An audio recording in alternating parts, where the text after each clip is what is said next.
I am super, super passionate about talking and about really sharing lots of information about our gut feeling. I appreciate it's Friday, it's sunshine, barbecue time, you know, but you ladies are here, and that really means a lot. It means a lot to me, and you should be very proud of yourself, because it is certainly a step into your health and to, you know, knowing about more ways to improve your health and well-being. Because for me, health and well-being is not just down to age or a natural progression. It's about lifestyle, and it's about the choices we make every day. So, and one of the choices that we have to make is we need to want to feel better. There's no pill, there's no program, there's no system that gives you your health. It is basically the choices that we make. And there is help and there's guidance out there. And this is sort of part of it. Now, I love this man and I love his quotes. So the intuitive mind is a sacred gift and the rational mind is a faithful servant. We have created a society that honors the servant and has forgotten about the gift. He certainly used mostly his brain, which was genius enough, but I actually wonder sometimes, you know, would he have popped his mind in his head if he had really known how powerful this gift, as he calls it, or the second brain, as I call it, is.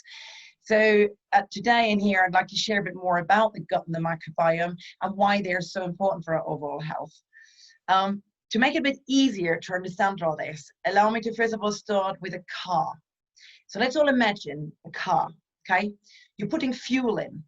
That fuel runs through some pipe work, you know, from the tank to pipe work to get to the engine and fire it all up so the car actually runs for us. And whatever the engine doesn't need goes out the exhaust. Now, we service our car regularly to ensure there are no holes in the tank, there are no leaks in the system, and there are no unwanted deposits on the filters, etc., because that could all end our journey very quickly. Now, the gut is for our body what the fueling system is for the car. And if the gut isn't clean or has leaks, we will experience symptoms of illness and disease. Does that make sense? So then let me also ask you, would you put diesel into a petrol car? Why not? Well, I think we all know that our precious car would break down immediately, which is certainly most embarrassing and very expensive, and it shuts down our plans here and now. So shouldn't we care for our body at least the same way that we care for the car? And that's really where DNA lifestyle testing comes in, which is now available for everyone really. And that will help us exactly to understand really what the best fuel is for our body. Because for our body, we don't just have to decide on the choice between diesel and petrol. There's a lot bigger choice, but we can still, you know, define what's best for our own body. So quickly, as I haven't introduced myself, you know, why am I so passionate about this? So about, you know, the microbiome and DNA nutrigenetics. So who am I? I'm German, if you're wondering where the accent is from, and I got certainly a big reason to live a long and healthy life, which are my 3 boys. When I grew up, it was all in the village, everything was fresh, food was a given, and these days I know how fortunate I really was. But in a small village, it was all a bit boring, so I went out and I studied BA&Economics. I traveled around the world to implement networks and data centers later on, and I had, yay, my first breakdown as an under 30-year-old. So a second one followed shortly after. Healthy lifestyle, maybe not. Now, my father was a GP, and I think, you know, from really day one, I've been introduced sort of to the body, but I've always been really, really fascinated about the body. And although I looked at a lot of things I could do, I started, you know, with my job and everything, I gained weight, I looked at yo-yo diet, skin problems, mood changes, severe period pains, back pains, and so on. I mean, thankfully, all that has changed for me now. Now, another side of my life, apart from my own like career, if you like, is my family. Because my mother and my grandmother died of bowel diseases, cancers, and problems with the digestive system. My dad, I just said, he was a very successful GP, but he fell to diabetes and cancer. And yeah, when you see, you know, inspiring women going down, or people going down like that, it makes you think, or it made me think. I personally used to pass out in school regularly. I got cramps, indigestion, colics, and my first baby, which I haven't got anymore, sadly, was my horse. And I had to put him down really at the peak of his life due to a massive inflammation of the small intestine and other unknown gut problems. And that wasn't a nice sight either when he, you know, dumped to the floor really in my hands. So the topic of the gut health is really, really close to my heart. And that's why I'm so passionate about sharing it with as many people as possible so that they can make changes. Because the gut has tremendous powers that can transform our lives negatively and positively. Yeah, the research around the microbiome and nutrigenetics can really be help and hope for millions and millions of people. My philosophy is probably, you know, everybody can lead a healthier life and can achieve better health. So, Hippocrates, probably all heard of this young man, or old man, now dead man. All disease begins in the gut. He was a father of medicine, and he suggested that over 2,000 years ago. And although, you know, not all disease begins in the gut, most metabolic dysfunctions actually start there. A list here of some common ailments, you know, that we either probably have in our pre-chat here. I know you were talking about IBS, we're talking about fatigue, anxiety, you know, infertility, brain fog, depression. All those things are usually signs that something isn't quite right. And what I say is that most of these probably originate in the gut and with an imbalance of your gut microbiome. So this microbiome, what is that then? I keep using this term, but I don't know, but, you know, can't really speak by a show of hands. Does everybody know what the microbiome is? Right. Phew. Well, to just give you a quick idea, we are made of about 100 trillion cells. Boom. Only 10% of those contain human DNA. The remaining 90% are little crawlers and creepers, microorganisms, bacteria, fungi, viruses that sit in us and on us. And this 90%, that's the microbiome. As simple as that. Now, simple, but massive in us, okay? So in this ecosystem can work for us or against us. Now, 2/3 of 90%, and let's just keep things simple. Let's say we're all microbiome. 2/3 of that sits in our gut.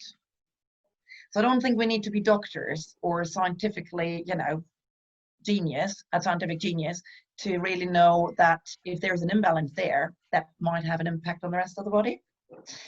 So the microbiome is also, it's like non-organic material. They found plastic in human feces. It's all the heavy metals, the arsenic, cadmium, mercury that we store in our cells. So there's lots about it. And I like this, you know, roots of life. So I thought, you know, this picture is just perfect, because a good way to look at the effect of your microbiome is actually think of a tree. When the roots are not fed properly, not nourished properly, in our term it's a gut, then the tree as a whole looks a bit dull and dire and can't really function properly. But if we feed the roots, and if we can provide the right nourishment, then everything looks stunning, and so will your health. There are lots of functions of the microbiome, but I'll just cover, you know, a few here because the topic, as I said earlier, is just far too big.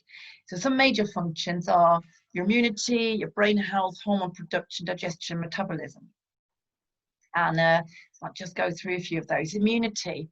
Now, when researchers found out that we are made of all these little crawlers and creepers, then they thought, why does our immune system not kill those off? Because that's what the immune system is for. And, you know, part of the research, the outcome was that they found that actually the bacteria in the gut talk to the immune cells. They have biochemical messaging, and actually the bacterial variety and diversity in the gut trains our immune system, and it trains our immune cells to say what is okay and what is not okay. So over 70% of our immune system is actually birthed in the gut, and it gets trained there. Do we know someone with hay fever, or dog hair, pet hair allergies, or anything like that? Well, quite frankly, pollen, that's not dangerous. Dog hair, cat hair, you know, makes me always say it's dangerous, but for some people it is really. And that is because the immune cells weren't trained right. The immune cells don't know that that stuff is dangerous, and they overreact. And we have these things like hay fever and allergies. Another important thing is, you know, autoimmune diseases, your MS, your lupus, your arthritis, your, you know, Sjögren's. There's so many these days, and more and more. Now, if you think of a fire brigade, yeah, they're constantly in training. So in case there is a fire, they know exactly what to do. And that's exactly how our body works. Our body will constantly make sure the immune system has training moments. So some of the byproducts are actually negative, so the immune system has to act. But if we don't give the body enough training ground, because we don't give it exposure to a large enough diversity of bacteria, then we actually have a problem, and the immune system still looks for training ground, and it will start to attack our healthy cells. It will start to turn against ourselves, and that is sort of the birth of most autoimmune diseases. So it is really, really important when I say to people, you know, every child should kiss a dog, then it is because it's so important to give a good variety, a diversity of bacteria. And when a lollipop falls on the floor, you know what, I'd be more worried about the sugar that the kids put into their mouth and damages the teeth than the bit of dirt that goes in. And anything that hasn't crawled away, by the way, is still edible. Never mind a 5 or 10 second rule. In terms of also, you know, the gut bacteria, birth. Our birth is so amazing. We're just talking midwife and the responsibility you have there. Now, we've lots of cesarean sections, and my children themselves one was cesarean section, the twins were vaginal birth. But what's happening is, when we are inside the womb, we're mainly sterile. But as we are going through the birth canal, that's when we get what I call the starter kit of microbiome, the starter kit of bacteria. Now, of course, cesarean-born children don't get that. They get sterile, you know, disinfected gloves, and then a sterile scales and whatever, all sterile. But the starter kit of bacteria is so important. And many places these days now offer actually vaginal swab for cesarean sections. And I can only recommend to opt for that and you know, recommend it to everyone, because research has shown that the microbiome on those babies that were actually swapped, despite the fact they were born by cesarean section, developed very similar microbiome and a healthier microbiome to those that don't have that. Sadly, when my children were born, that wasn't an option at all. So I think we get the idea here why, you know, gut health and immunity, and especially now where everybody was talking about the immune system, are so linked. Now then we have the brain health. Gut and brain talk to one another. We're talking here about the gut feeling, the butterflies, you know, the gut instinct that we have. And all those are quite right, because the gut and the brain are linked via what's called the vagus nerve. That's like a communication highway. And there's actually 9 times more messaging going up from the gut to the brain than the other way. Yeah, that's huge. So who do you think is really controlling our doing, our behavior, our decision making? It's actually the stuff that's sent from the gut to the brain, and the brain interprets it. Good example here is when we eat. I loved it just when you said about the mindful eating and the slow eating. It's so important because it takes a stomach about 20 to 40 minutes to send the messages to the brain to say, look, I've actually had enough here, you know, just stop eating. But the gut bacteria, they're constantly saying, feed me, feed me, feed me, feed me, feed me. And that's like, you know, speed of light messages. But what the negative gut bacteria want is sugar. It is all the bad stuff. So we sugar all the food in, and you know that feeling when we go, ugh, yeah, because we've eaten too much. That is really because by the time the message from the stomach arrives in the brain to actually stop eating, we've probably overdone it. Yeah, so that's just one example. There are lots of other similarities between gut and brain about, you know, the way they look similar, etc. But again, that's for another talk. And then I was talking about hormones. Now, hormones also gut-brain connection. Our hormones are our messengers in the body. You know, they really dictate a bit, like they say, tell the brain what's going on in the body and what the brain should do as, you know, a result to actually act and set things straight. Did you know that over 70% of our hormones are actually birthed in the gut as well? So again, gut imbalance, hormonal imbalance. Yeah, easy to understand. Now, let's look at serotonin, depression. Yeah, serotonin is our happy hour success hormone. And 90 to 95%, just digest that, 90 to 95% of serotonin are birthed in or produced in the gut. So when we think we've got a problem up here, and we're sort of addressing it on a cognitive level, and when we eat pills trying to get over the depression, and we should really start looking down there and looking in our gut. And just overall, I'll talk about medication later as well. I'm not a doctor to say medication is bad or so, but B, I'm not saying medication is wrong. Medication has its place, but we need to understand what medication actually does. Because medication does not heal. Medication covers. Medication is a plaster on a wound, only plaster that's inside us and that we don't see. When you cut your finger and it's bleeding, you put a plaster on so the blood doesn't disperse everywhere, yeah, and you don't get dirt in. But the healing of the cut comes from inside the body, and it takes as long as the body has resources to do it. Now, whether it's depression, whether it's IBS, whether it's arthritis, diabetes, any of those, the healing comes from inside. The medication only allows us to go on to the next step. Now, medication has side effects and will mess with our gut bacteria. So quick depression. We're taking medication to get out of bed, and that's important for many people because they might not be able to. But the medication will mess your gut balance up even more. Didn't we just say that 90 to 95% of what you actually need to help your body overcome the depression is produced in the gut?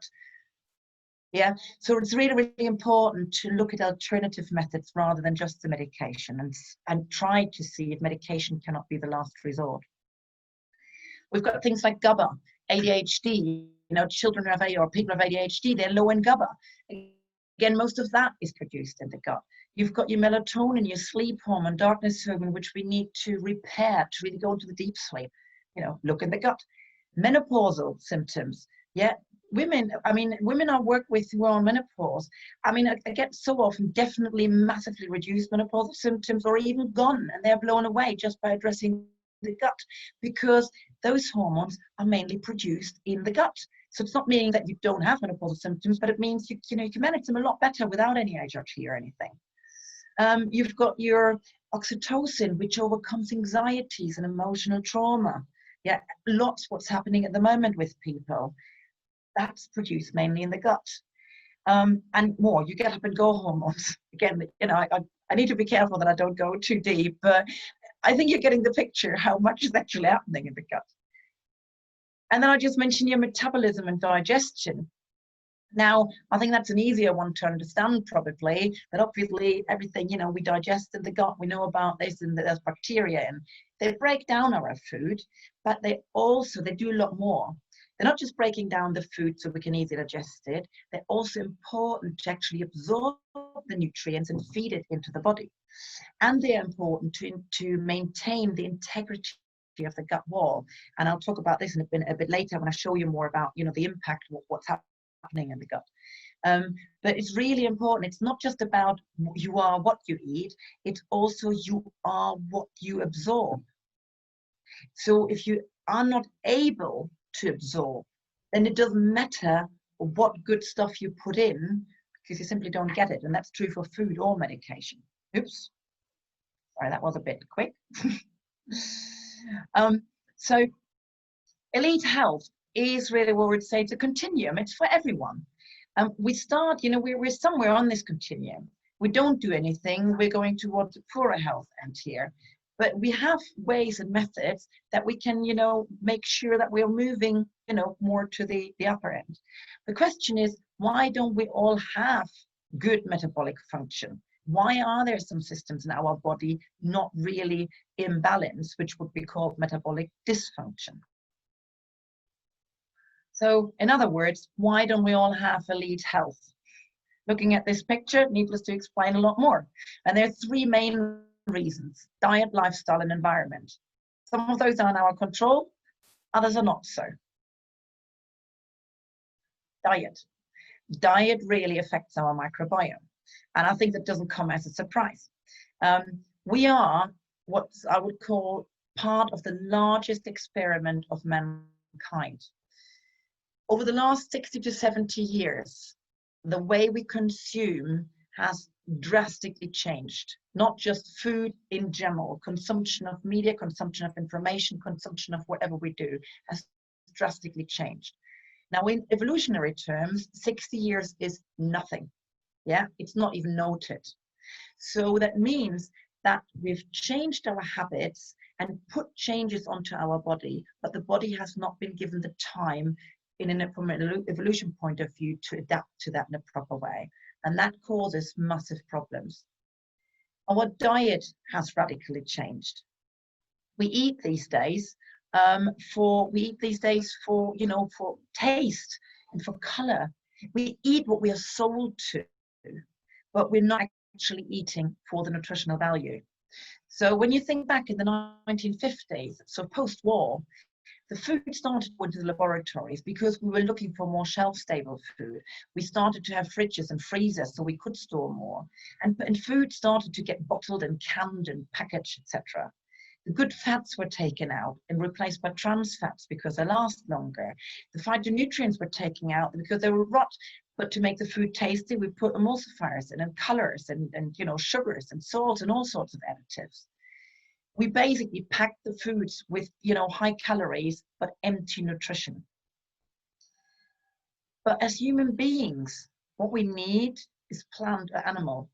If you're vegetarian or vegan, you don't even need the animal. But in theory, we need plant or animal.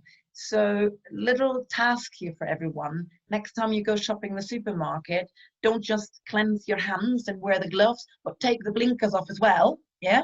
And go through and really look, how many aisles do you find that offer you fresh produce and fresh meat? How many aisles are there? And what's all the rest?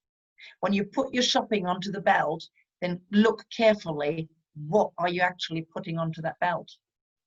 Does it come as a surprise that our health might struggle here and there? We have, we also have a diet low in fermented food. Being German, I'm quite lucky and I love sauerkraut and all this fermented stuff, which sounds a bit like Russian backwards to many people still. Kefir and kombucha and all those kimchi and stuff, and which I love. But it's so important. Fermented foods, look out for those. Look out for the sourdoughs. Beware though that again, marketing is taking its toll here. They're putting out flavored kefirs and lots of kombuchas and add unnecessary sugars, add unnecessary additives just to make it more appealing to everyone. Stick to the normal stuff, I would say. So then we've got our environment. Persistent organic pollutants, as we call them, or POPs. These are things that we think are just over the roofs of Shanghai, New York, and London maybe, but they're everywhere. They're here, and even on a crystal clear blue day like today, lots of sunshine, we cannot escape pollution really, and air pollution. And then we have, obviously this beautiful site, which I don't think needs much explanation, because what's happening is POPs and these, things that add to our pollution, they are stored in fat cells, and research shows they're actually a lot of big cause for more diabetes and more obesity these days. Cleaning products, that's one of my favorites, because what is the slogan that we love on the bottles when it says, and now especially, like look 3 months back, what were the kills 99.9% of bacteria. And we just go about 20 slides back to the beginning of this, when I said what we're all made of. We're made of 90% of bacteria. So if you buy stuff and you use stuff that kills 99.9% of bacteria, think about what and who you're really killing with that. Does it come as a surprise that we have breathing issues from air fresheners and candles, which sit the chemicals that sit in our lungs? Does it really come as a surprise that we have skin irritations of all that stuff that's smearing onto our bodies? Just be a bit more mindful about that, really. You know, sometimes soap and water really does the job. Also, that's one of my, remember those adverts when the bed bugs were biting the bum if you didn't clean your toilet properly? Well, there are no bad bugs that will bite your bum. Another one you can take off. So don't over sanitize, you know, be clean, but don't over sanitize. Then we have over farming. Said earlier, you know, we needed to get more food, we needed to feed more people, baby boomers, etc. And the farmers needed to become really creative. But they started spraying crops. They invented pesticides, herbicides, fungicides, all those chemicals, and those kill us really. And again, they kill bugs, but those things stick on the fresh produce and it will kill stuff inside us. It also kills the microbiome in the soil. Yes, there is a microbiome in the soil, and that's so important because it works in symbiosis with our plants. Without those microorganisms in the soil, the plants cannot absorb the minerals from the soil. So we grow produce and it looks good, but it's empty. There's no nutritional value in it anymore. And this is a real big problem. So here's a little question for you. See this lovely plate of salad? Now, if you would have eaten this plate of salad about 60, 70 years ago, it would have given you good minerals, good vitamins, you know, good amount of. How many of these salads, if we make a healthy food choice these days and buy, you know, ready meal salad or so in a supermarket or those salad bags that we can buy, how many of these salads do you think you have to eat today in order to make up the same nutritional value that you got about 70 years ago? Just think of a number quickly, because obviously we're not offline, I don't hear you, but, you know, think of a number quickly and let me enlighten you. Is it 3? Is it 10? Maybe 20? Or could it be 47? I see quite a few mouths opening here. So shocked. Well, that is, you know, it's, I don't know who can shop for it. I don't know who can eat it. I don't know who can pay for it. I certainly don't know who has the time to prepare this. And this is really where I think supplementation comes into place, because we need to make healthy food choices, but we, you know, want to stay healthy. But we need to understand that the healthy food we choose, unfortunately, doesn't give us anymore what we think it gives us most of the time. And even with organic, that's another topic, you know, even organic, the nutritional more value is really negligible. It just means we get less toxins. So there's a lot happening behind the scenes. We are the sum of our lifestyle choices. Our sitting disease, yeah? I mean, now we do this sitting. We are going shopping, sat in front of the TV. We sit in traffic jams. We sit in meetings. We do so many things. There is less than 1/3 of the UK population gets actually the recommended 30 minutes of exercise a day. It's only 30 minutes. Yeah, I think the actual NHS recommended average is less than that. So just get out there. And it's important as well because you expose yourself to more bacteria, etc. You know, think of that diversity there, which is really good. Lack of sleep. We do everything in a haste. Sleep is so important for repair. Alcohol and energy drinks, they're super acidic. Acidity really kills bacteria, damages our tissue, cell tissue, etc. And very difficult. And alcohol, yes, I like a glass of wine. And I think, you know, probably enjoyed a few over this period here. But just be aware that you need, you know, lots of chlorofyll, something that helps you alkalize your body afterwards. So lots and lots of greens. I always, you know, I live with my green drink, which is green in a glass. Beautiful.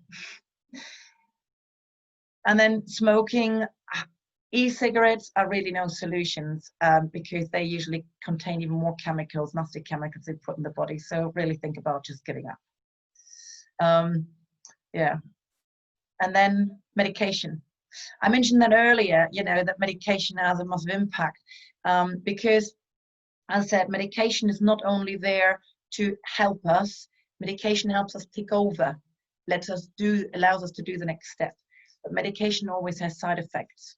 And how many people do you know who start with, I don't know, a medicine to help with a headache that has a side effect because they're constipated, so they have a laxative. So laxative has an impact on, I don't know, their bowels, so they eat another. So you start with one pill, and all of a sudden you look at this lovely plate of, you know, your starter for every meal that you have of about, I don't know how many, 20 pills. Yeah, do we know that? And that's really, so medication has lots of unwanted side effects. Well, guess what? Food doesn't. So why not choose food over that? Just a thought. And antibiotics, that's one I'd just like to share a bit more about, because antibiotics can certainly be the difference between life and death, no doubt. If we have pneumonia or something bad, you know, antibiotics can help. But they don't only kill the bad bacteria. Their job is to kill bacteria, but they are not sophisticated enough to decide between bad and good. They just kill. So how long do you think it takes on average to restore the original bacterial balance, everything that the antibiotics have killed, you know, to restore basically good bacteria balance after one course of antibiotics? How long do you think? It's 6 months. It takes about 6 months on average. For some it can take over 2 years, some a bit faster, you know, to restore that balance. Think about, you know, about 30, 40 years back as well, how easily antibiotics were given out. Yeah, as a child, when you had a cough 2 weeks ago and your mother went with you to the doctors and said, oh, just take these antibiotics just in case, dear. You know, just put it in. Just be a bit more cautious about this, I think. Stress. Stress, in short, is a synonym for killer, really. Stress shuts down our digestive system, it shuts down our nervous system, it shuts down our immune system, our immune response. Obviously not quite as drastic as I show it here, but in essence, that's what it does. And it really, really affects the diversity of your, you know, gut microflora. Damaged gut, as we said, means damaged hormones, less relaxation, yeah, less ability to deal with anxieties, with stress and depression. It is really a vicious circle, because what happens? Stress puts us into fight and flight mode. Let's go back to the cave people. Stress was when a tiger jumped out of the bushes or a bear came out and tried to eat you, and you had to leg it, yeah, to survive. Your brain needed to be sharp to find the next tree to climb on that the tiger couldn't follow, or to find a hole that the tiger couldn't jump into, you know, and your legs, literally your muscles needed to act quickly. That is what, you know, what's happening when cortisol is produced, which is our stress hormone, and that's important. But our digestion is not important, our immune response is not important, our nervous system is not important. If we would feel pain in a moment of fight and flight, we wouldn't go very, very far. Yeah, so it's important. But then when, let's say, we had escaped that tiger and bear, we had time to really relax again. And all the systems could go back into a nice balance, and the blood could flow back into the digestive system and open it. And let's say maybe we hunted our food, another thing which was life-threatening, yeah, so we needed to eat. So we'd eaten our food, and now the body wanted to digest, and we were giving it time to digest. And do you know when you feel like tired when you've eaten? Well, that's because the body is clever and says, look, now you've put the food into me, I really want to make use of it. If you keep thinking and if you keep doing things, I cannot concentrate on the digestion and absorbing all the goodness. So I will just slow you down. So that's where, you know, it is really important. It's just to understand, just have a bit of a rest after you've eaten, allow that. And generally, be kinder to yourself, because self-care and taking snippets out every day, 2 minutes here, 5 minutes there, is so important. It doesn't change the outcome of your day or whatever you were doing, but it makes a massive difference to your health, because stress these days is constant. We are late for this, we have not managed that, what are we doing here, have we got, you know, we have a 24/7 stress going on in our head. For the body, stress is stress. Yeah, it doesn't matter whether you're chased by a lion or a tiger, whatever we said, or whether it is man-made stress just because you're late for a meeting or so and you're stressing out about it. So the systems will shut down, and it really doesn't do you help. So all these things we said, you know, really affect our microbiome. But how does it actually do that? Now, we've got some negative bacteria, and on those sit toxins, and they're called the endotoxins. And what these endotoxins do is they, you know, travel from our gut sort of everywhere into the body and sit in different bodily systems. That could be your respiratory system. It could be your you know, cardiovascular system. It could be your glandular system. Wherever, you know, a weak point is, those toxins will find their place and be happy. Now, the happier they are, can tell you the unhappier you are. So leaky gut, you know, we mentioned leaky gut here before, which was really nice to hear that. And I said, we'll look into it. What is leaky gut then really? Think of a tea bag. I actually always use the example of producing a broth, but, you know, one of my colleagues just mentioned a tea bag, and it's so easy. When we make a tea, we want just the flavors of the tea to come out of that tea bag. That's why the leaves are in a bag. Now imagine this bag would have holes, and all of a sudden all these bits and bobs were floating in our tea. Yeah, not so nice. Now that is basically what leaky gut is for you. Okay, so our gut, there is a mucus lining that I mentioned earlier. So we have a lining, a gut wall, which looks a bit here like a cow's teeth upside down. But, you know, and as long as the gut wall is healthy, we have nice tight junctions, as you see it here on the left. But if there are problems, too many toxins, if there is injury, if there are free radicals, if there is acidity, that all helps to break through and damage this gut wall. And then those junctions open. And when those junctions widen, then toxins and even undigested food particles will go into our bloodstream. And once they're there, they travel everywhere. Okay, and that's really important to understand. That's leaky gut. So whatever we do, when you think of your car back, if you put a fuel, you can choose the best and most expensive fuel that you put into the tank. If the tank has holes, that fuel is not going to get to the engine.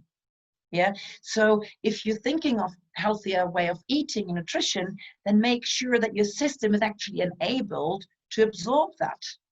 And that's happening by addressing the gut. What we got here next, right? Dieting, a big one. I mean, so many people are sort of sitting disease, you know, me included. You don't even walk to meetings anymore, and all that made such a difference. And although I try to get out every day and do some running or walking, not everybody can do it, and it's quite difficult. So then we panic and we go on a crash diet. But what's happening? Now, fat is actually not just our enemy, because fat has a really, really important function in the body, and that is to store toxins. There's lots of other functions as well, but one of the good ones here is to store and you know, soak up toxins, so that those toxins that are traveling in the body potentially don't harm our organs. Really clever, really sophisticated. So now we've got these fat cells, and these fat cells have captured those toxins. When we go on a diet now, and we say, right, no more carbs, the body will have to burn the fat out of those fat cells in order to produce energy. And we lose weight. Yay! Every crash carb diet works. We will lose weight because the body still has to produce energy. Okay, that's the good news. Now, the not so good news is what you see in this picture. So as I said, the fat stores the toxins. When you now squeeze out those toxins, think of a sponge that you squeeze out. The sponge had all the water, and had the dirty water, like the toxic water as well.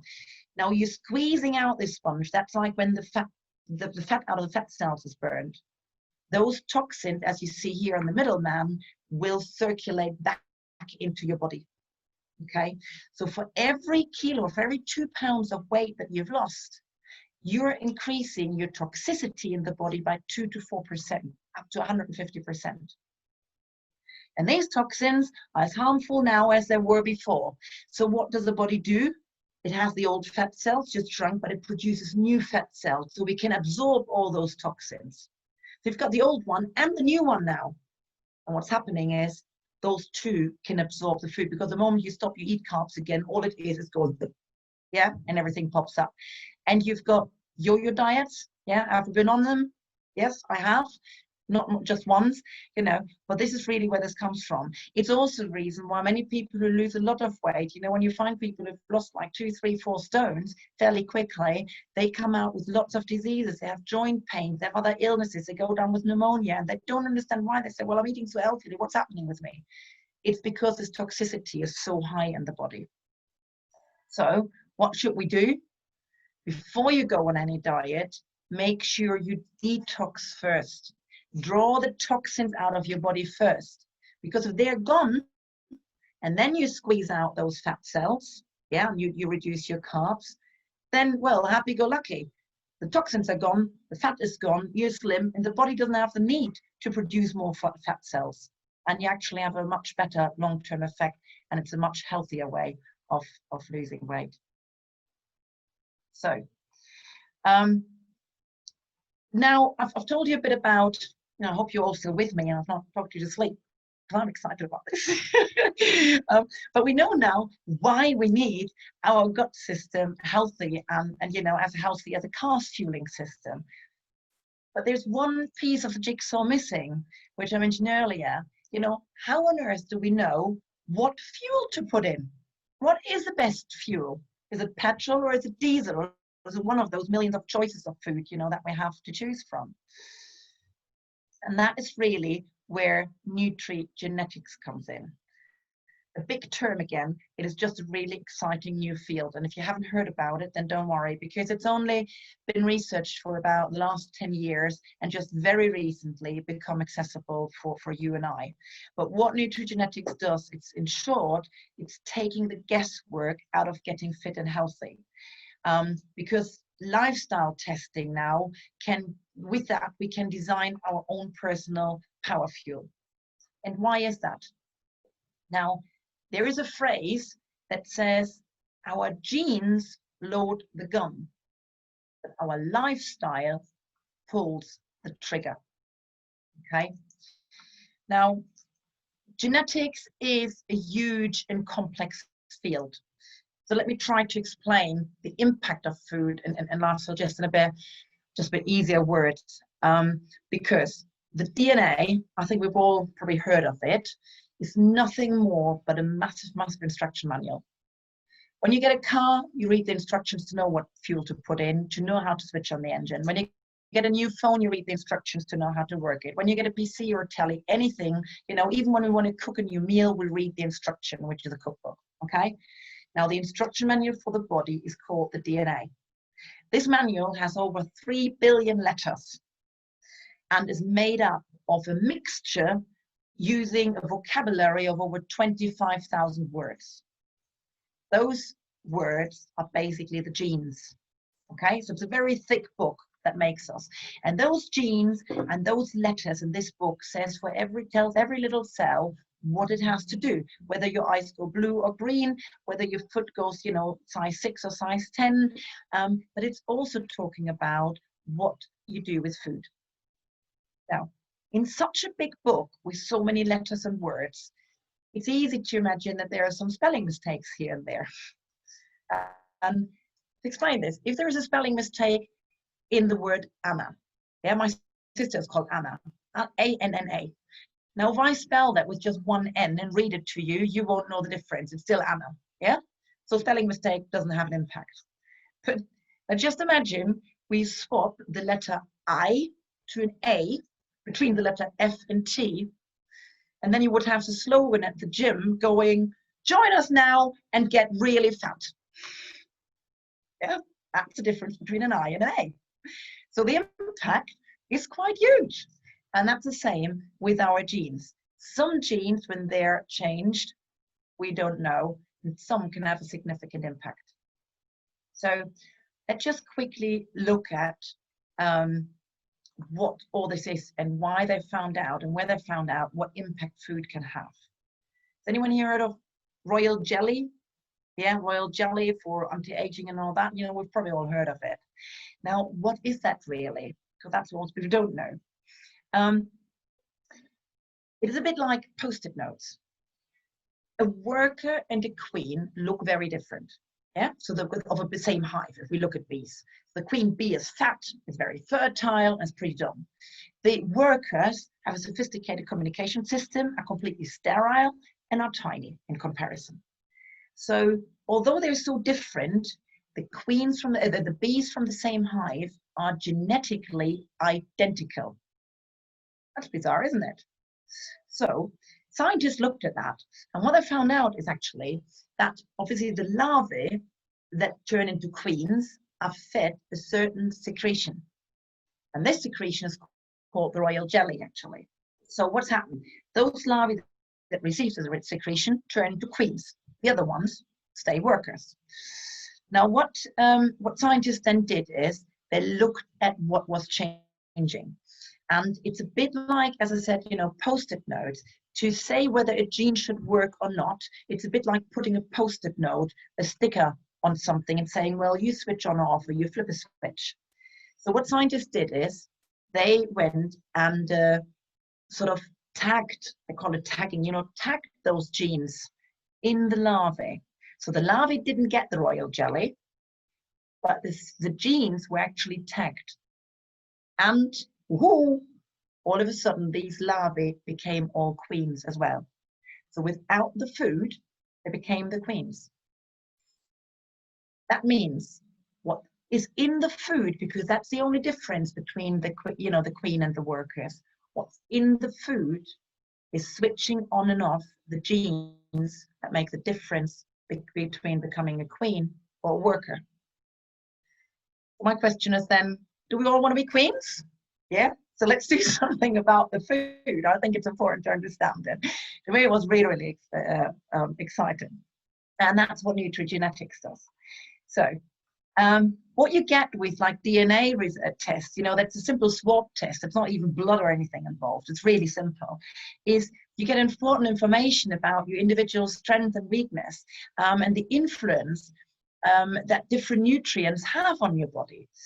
You can also find out, what your predisposition is. For me, it was really great to see that I can actually I have a problem with blood clotting and thrombosis. But through food, I know now what foods I need and what vitamins I need in order to balance that. So that, with the gun and the trigger, so my gun is certainly loaded for blood clotting. Do I want a stroke or do I want a heart attack? Probably not.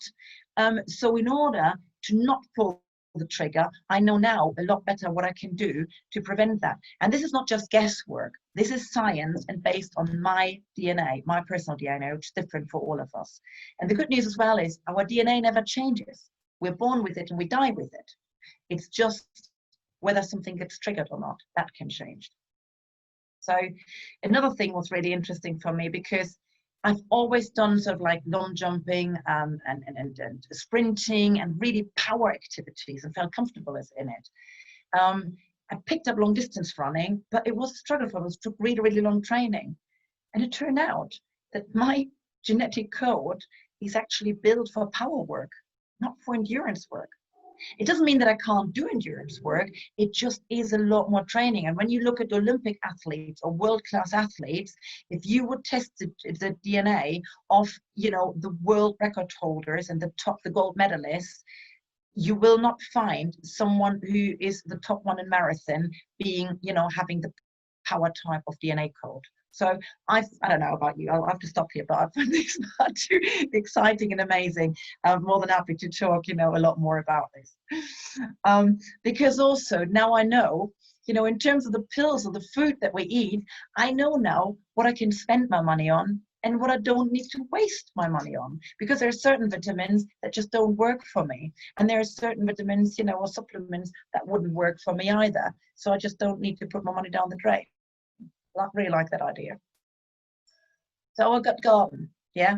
So we use the science of nutrigenetics to find out exactly what food's best for us. And then we feed with that our gut garden to optimize our gut health. Oops. And there are really 4 steps in our gut garden. The first thing is, think of just some plots that you haven't looked at for a while. So you need to get the weeds out, yeah, or like get rid of the unhealthy bacteria. So that is like the sugars, you know, all the sugars and refined foods, junk food, pasta, all those are needed. That makes our weeds, our negative bacteria flourish. So remove those a bit and help a detox. Then we prepare the gut garden with so-called prebiotics. Prebiotics are, it's fiber. That's not food for us or for you. That's food for your good bacteria. That's a bit like a fertilizer in your gut garden. Yeah. So you want things like inulin, like, you know, chicory. There are lots and lots of fibrous foods and so important. And then you want to colonize your gut with the good bacteria. Yeah. Remember, so we want the integrity of our gut wall. We want lots and lots of good bacteria in there, and they are called probiotics. I'm really sorry if I disturb or destroy some dreams here of those people who try to make a real good effort by buying a lot of those probiotic drinks that you can get in the supermarkets, Actimels, Yakults, and God knows what. I mean, there are lots more. Sadly, there's so much stuff in there that your gut doesn't need and your body doesn't want. Sweeteners, emulsifiers, colorants, you know, sugars, etc.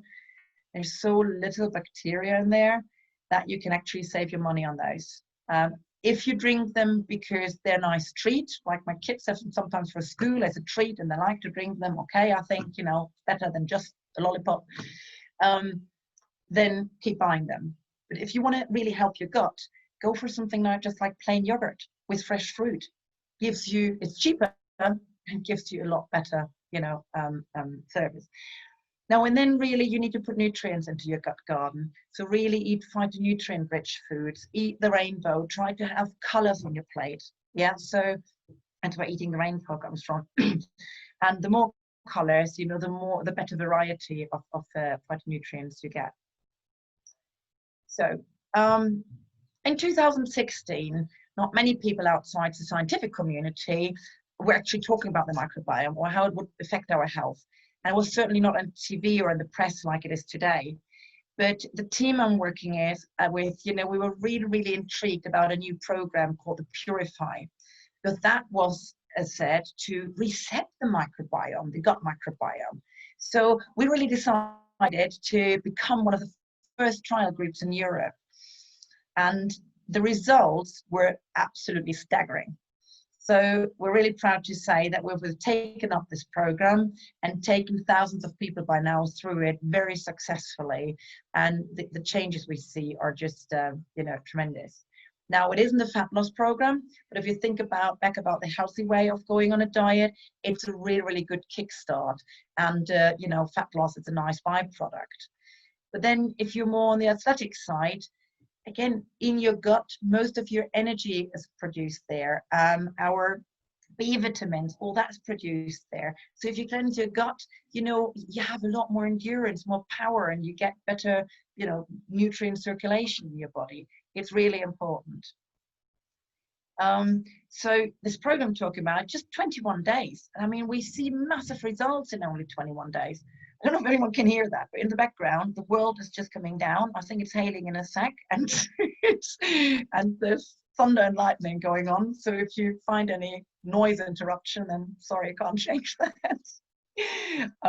So the plan that we work with is really made bespoke to everyone, and everybody really likes it. You know, it's like with a guide, with recipe suggestions and personal support and community support, like exercise guidelines. And it's a kickstart to really say, right, you know, when I said you need to make the choice of wanting to feel better, it's just something that really sets you off.